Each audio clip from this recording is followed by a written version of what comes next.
La imagen de Antonio Nicolás Briceño, como la de otros héroes independentistas, se ha visto opacada por la idealización que se le ha otorgado a la figura de Bolívar. La historia se ha encargado de privilegiar la memoria del Libertador y de situarlo como el personaje más sublime de todos los tiempos. La lectura del pasado latinoamericano y particularmente el pasado venezolano ha sido hecho en lo que Ana de Teresa Torres ha llamado enclave heroica. ¿Qué quiere decir eso?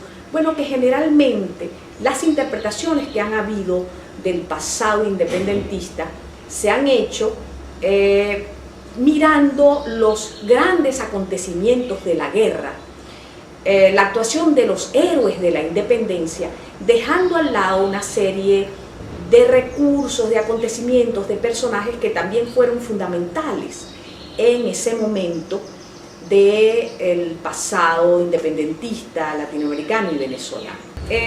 Recuerdo, por ejemplo, un fragmento de Venezuela Heroica, uno de los referentes fundamentales tanto para el discurso histórico como para la literatura, escrita por Eduardo Blanco, un fragmento en el cual el autor llama este momento, ¿verdad?, la realización de una suerte de sistema solar en el cual Bolívar es el sol y el resto de los que participaron en la guerra actuaban como una suerte de planetas, es decir, un gran centro que iluminaba, ¿verdad?, y que actuaba gracias a la luz, a la fuerza, y en este caso a la inteligencia y valentía de un héroe, nuestro héroe por excelencia, Simón Bolívar.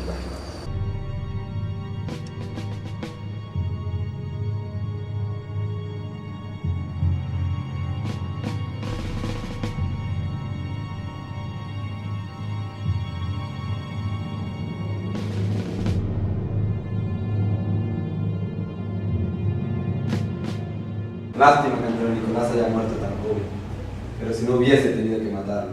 Huela usted, ciudadano libertador.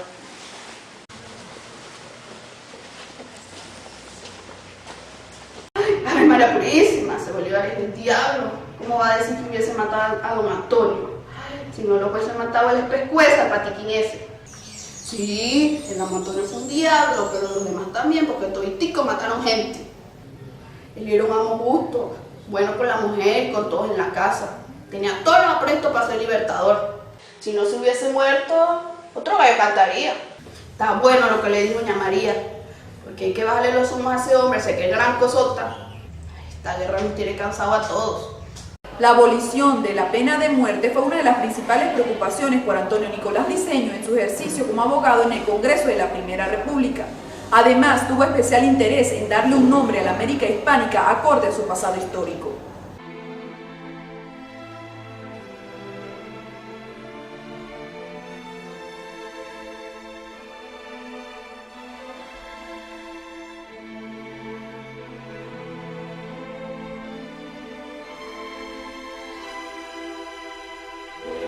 Pronto habrá una invasión del ejército patriótico y todos serán exterminados. Mi idolatrada Lola, casi al borde de la tumba te escribo estas líneas. Perdóname si te he hecho infeliz, perdóname. Quedas pobre y en tierra extraña, pero nada puedo hacer en tu favor. Educa a nuestra adorable Inmensita. Dile que fui digno y que morí por la patria. Adiós, mis últimos instantes son íntegros para ti. Muero pronunciando tu nombre. Adiós. La guerra implica muchos sacrificios, y la parte más noble de mi esposo se sacrificó para dar paso al fiero Briceño. Cuando lo conocí, fue un hombre bueno, atento y cariñoso. Él dice que por nosotros va a luchar por una Venezuela libre, soberana y justa. Cuando oigo decir a la gente que Antonio es un sanguinario, les digo que están equivocados. Él no siempre es así. Esta guerra ha hecho cambiar mucho a las personas. El Diablo Briceño fue el apodo que recibió desde niño Antonio Nicolás y a lo largo del tiempo sufrió distintas connotaciones. La dualidad de Briceño representa uno de los pasajes más fascinantes de nuestra historia.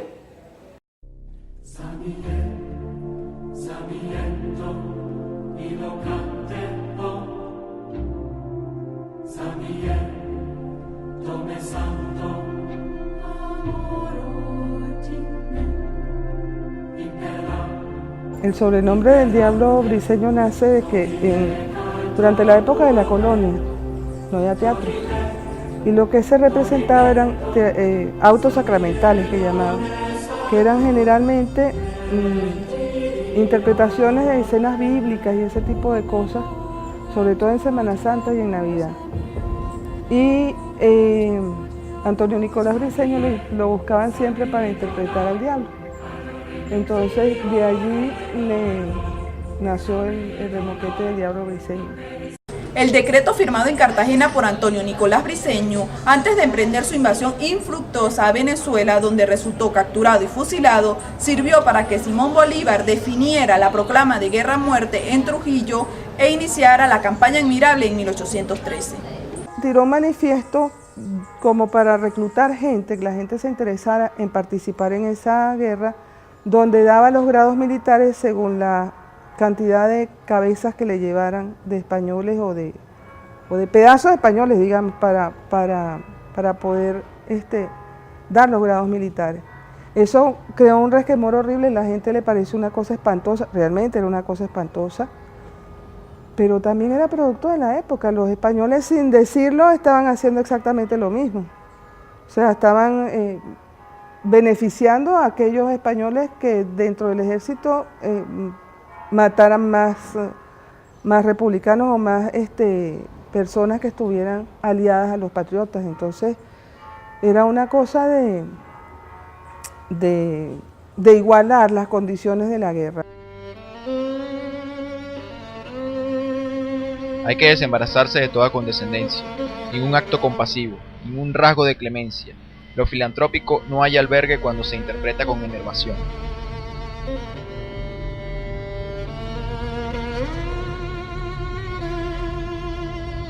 Pero no basta enajenar la crueldad, es necesario superarla. Un horror por otro apenas involucra un trivial equilibrio. Posesionarse de las ventajas que ocasionan el espanto y el pánico es la única válida compensación de nuestros aún titubeantes pasos.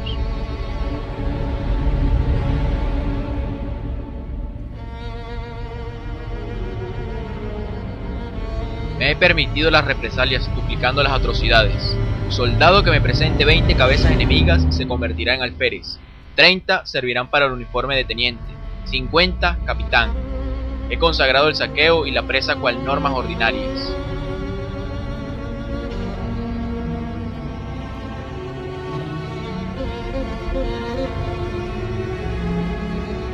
No es roja la tinta de esta carta, es sangre de nuestros enemigos, Simón. Le remito una de las cabezas de Martiniano, reafirmando lo proyectado en Cartagena.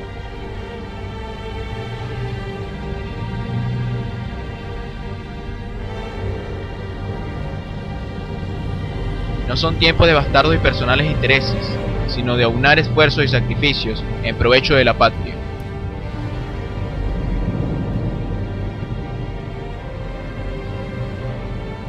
La guerra forjó a jóvenes como Antonio Nicolás Briseño y Simón Bolívar y sacó a relucir descomunales desperfectos y virtudes como ninguna otra época en América Latina. Un elemento que se preocupó por la prohibición de la pena de muerte, pero que posteriormente la aplica sin consentimiento. La posición de Antonio Nicolás Briseño en relación con la proclama de guerra a muerte me parece a mí un antecedente de la misma, porque precisamente el Antonio Nicolás Briseño del año 13 es aquel que piensa que hay que poner de un lado a los españoles y del otro a los criollos, a los americanos, a los venezolanos, siendo que esto quizás para plantear problemas de la guerra era un elemento fundamental, pero que en la realidad no se daba de esa manera.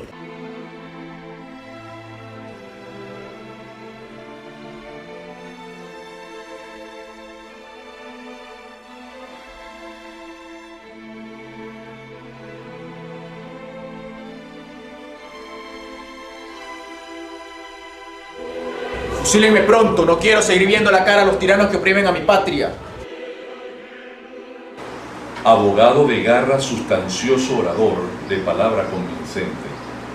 El diablo Antonio Nicolás, valiente patriota, fue sincero y generoso. Si de la guerra muerte fervoroso partidario se hizo, respondiente fue del contrario a la maldad creciente, reacción de león ante el acoso. Doctor y coronel, pluma y espada, gemelas ellas en el temple y brillo, le consagró la patria en su alborada. Juzgar las posiciones asumidas por Antonio Nicolás Briceño resulta inútil si tomamos en cuenta que la guerra no admite titubeos. La sangre corrió a lo largo y ancho del país. ¿Sacrificios necesarios o muertes injustas? Los que libraron las batallas fueron héroes o sanguinarios. Antonio Nicolás Briceño fue un héroe y un diablo.